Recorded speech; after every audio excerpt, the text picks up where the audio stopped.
Hello students. இன்னைக்கு கிளாஸில் நம்ம different types of open loop transfer ஃபங்க்ஷனுக்கு எப்படி எரர் வேல்யூ சேஞ்ச் ஆகுது அப்படின்றத பார்க்கலாம். எப்படி எரர் வேல்யூ கிடைக்குது, ஸ்டெடி ஸ்டேட் எரர் வேல்யூன்ட்டு, ரைட்? ஸோ இதுக்கு நீங்கள் முன்னாடியே நம்ம பார்த்துட்டோம் லாஸ்ட் கிளாஸில். ஸ்டெப் இன்புட்டுக்கு KP positional error constant is nothing but limit s tends to 0 g(s) h(s). Ramp இன்புட்டுக்கு KV velocity error coefficient is nothing but or constant is nothing but limit s tends to 0 s into g(s) h(s). Parabolic input acceleration error constant is nothing but limit s tends to 0 s square g(s) h(s). சரி, முன்னாடி நம்ம சொன்ன மாதிரி types of a சிஸ்டம்க்கு பொறுத்த வரைக்கும் type of a system எப்படி இருக்கோ அதுக்கு ஏற்ற மாதிரி நமக்கு எரர்ஸ் மாறும் அப்படின்னு சொல்லிட்டேன், ஸ்டெடி ஸ்டேட் எரர். ஓகே, இப்போ டைப் 0, டைப் 1, டைப் 2 3 சிஸ்டம்ஸ் எடுத்துக்கலாம். டைப் 0னா எப்படி இருக்கும் open loop transfer function? See, டைப்புனாலே it is nothing but type of a system is nothing but number of open loop poles at origin. கரெக்டாக? So டினாமினேட்டரில் அந்த தனி எஸ்டம் எத்தனை இருக்குது அவ்வளோதான்.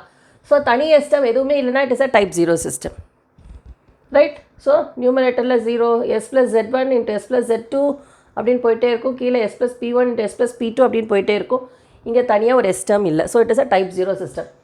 தனியாக ஒரு எஸ் இருந்துச்சுன்னா it is a type 1. 2 S இருந்துச்சுன்னா எஸ் ஸ்கொயர் இருந்துச்சுன்னா டைப் 2. ஓகே, சரி. இப்போ நம்ம இந்த டேப்லோ காலம் இது ஏற்கனவே நான் ஃபில்அப் பண்ணிட்டேன். இது எப்படி வருதுன்றதை நம்ம பார்க்கலாம். அதாவது step input, ramp input, parabolic input. Step input கொடுத்தோம்னா கேபி நமக்கு கிடைக்கும்னு தெரியும், ரைட்? ஸோ அந்த கேபி வேல்யூ நமக்கு டைப் 0க்கு, டைப் 1க்கு, டைப் 2க்கு என்ன கிடைக்கிது? இது ஜென்ரல் எக்ஸ்ப்ரெஷன். ஓகே, ஸோ ஒரு டைப் 0வாக இருந்தால் என்ன கிடைக்கும், டைப் 1ஆக இருந்தால் என்ன கிடைக்கும், டைப் 2ஆக இருந்தால் என்ன கிடைக்கும்னு பார்க்கலாம். இப்போது டைப் 0 சிஸ்டம் எடுத்துக்கோங்க. கேபி என்னது? Limit s tends to 0 g(s) h(s) இல்லையா? ஸோ g(s) h(s)ங்கிறது என்னது? இருக்குது.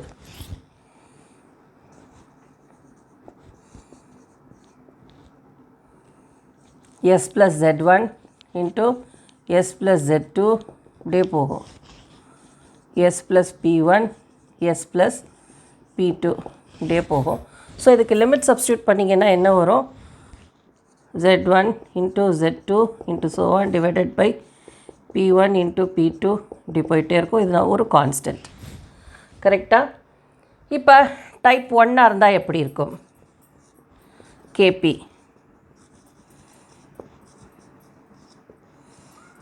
g(s) h(s). ஸோ இதுக்கு என்ன வரும்? டைப் 1ன்னா அது ஒர்க்கு பாருங்கள்.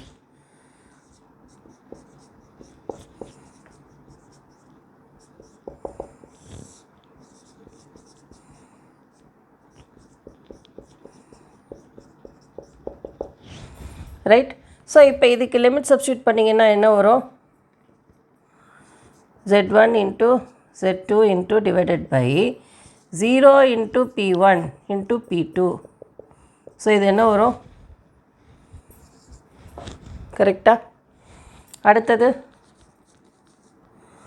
டைப் 2வாக இருந்தோம்னா இந்த கேபி என்ன வரும்?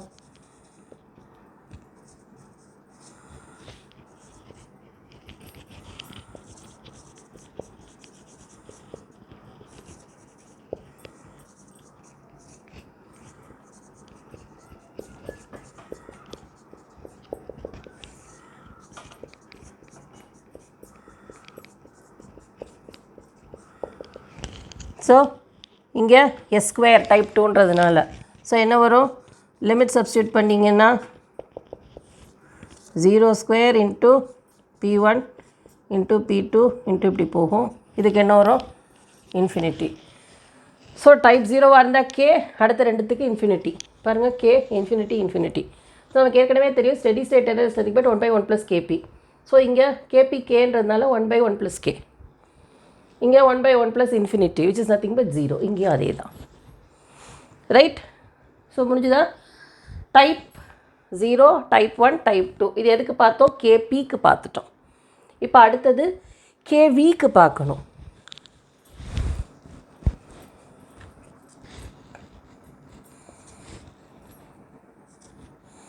ஸோ கேவிக்கு பார்த்தீங்கன்னா என்ன வரும், இங்கே ஒரு எஸ் வரும். கரெக்டாக?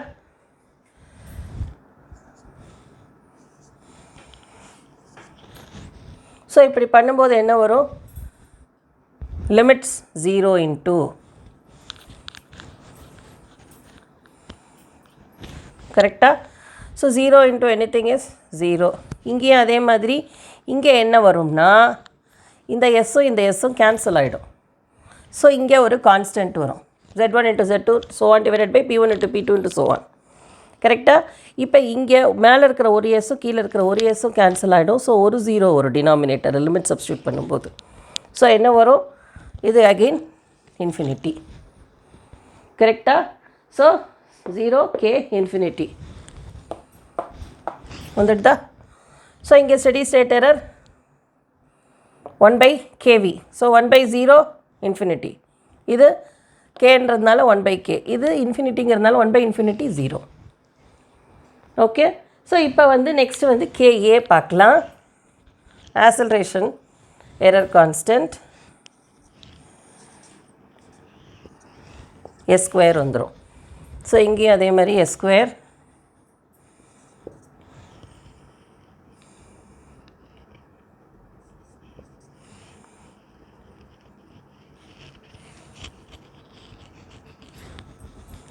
ஸோ இப்போ பார்த்தீங்கன்னா இங்கே s² ரைட்டா? ஸோ இங்கே 0² வரும், right? So which is nothing but again 0. இங்கே பார்த்தீங்கன்னா மேலே ஒரு 0 வரும், ஏன்னா ஒரு எஸ் தான் கேன்சல் ஆகிடும் s². இன்னொரு எஸ் இருக்கும். கரெக்டாக? So 0 into z1 into z2 so on divided by p1 into p2 so which is nothing but 0 here. இப்போ இங்கே பார்த்தீங்கன்னா இந்த ரெண்டு s²ம் கேன்சல் ஆகிடும், right? So z1 into z2 into so on divided by p1 into p2 into so on. So இங்கே வந்து ஒரு constant கிடைக்கும். ஸோ 0 0 k 1/0 இன்ஃபினிட்டி, இது 1/k. புரிஞ்சுதா? ஸோ இதில் பார்த்தீங்கன்னா இந்த டேப்லோ காலம்லேருந்து நம்ம என்ன தெரிஞ்சுக்கலாம்னா, இப்போ ஒரு பர்டிகுலர் டைப் ஆஃப் சிஸ்டம்க்கு என்ன இன்புட் கொடுக்கலாம் அப்படின்றத நம்ம தெரிஞ்சுக்கலாம். எப்படின்னு பார்த்தீங்கன்னா, நமக்கு என்ன ஸ்டெடி ஸ்டேட் எரர் 0வாக இருக்கணும். கரெக்டாக? ஏன்னா output should follow the input, right? Error வந்து எப்போவுமே 0வாக இருக்கிறத நம்ம ப்ரிஃபர் பண்ணுவோம். சரி, இப்போ ஒரு டைப் 0 சிஸ்டம் இருக்குது, இந்த மாதிரி ஒரு ட்ரான்ஸ்ஃபர் ஃபங்க்ஷன் இருக்குதுன்னு வச்சுக்கோங்க. இதுக்கு என்ன இன்புட் கொடுப்பீங்க? ரேம்ப் கொடுக்கலாமா, பேரபோலிக் கொடுக்கலாமா? பாருங்கள், ரேம்ப்லையும் பேரபோலிக்லேயும் ஸ்டெடி ஸ்டேட் எரர் வந்து இன்ஃபினிட்டி ஆகிடுது, ரைட்? ஸோ அதனால் இங்கே ரெண்டும் போக முடியாது, அதுக்கு பதிலாக ஸ்டெப்பு தான் நம்ம கொடுக்க முடியும். அதே மாதிரி if it's a type 1 system, இந்த மாதிரி ஒரு சிஸ்டம் இருந்துச்சுன்னா அதுக்கு நீங்கள் ஸ்டெப்பு மட்டும்தான் கொடுக்க முடியும். ஏன்னா ஸ்டெப்புக்கு மட்டும்தான் ஸ்டெடி ஸ்டேட் எரர் வந்து 0 ஆகுது. இதுக்கு ஒரு கான்ஸ்டன்ட் வேல்யூ வருது, இதுக்கு இன்ஃபினிட்டி எரர் வருது. ஸோ எரர் எங்கேயோ இன்க்ரீஸ் ஆகிட்டு போகுது, ரைட்?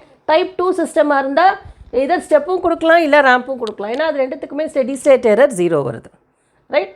ஸோ இதுதான் நம்ம இந்த டேப்லோ காலம் இவ்வளோ தூரம் போட்டதுடைய சிக்னிஃபிகன்ஸ். அதுதான். ஸோ என்ன டைப் ஆஃப் சிஸ்டம்க்கு என்ன மாதிரி ஸ்டாண்டர்ட் இன்புட்ஸ் கொடுக்கலான்றது. Now it's clear.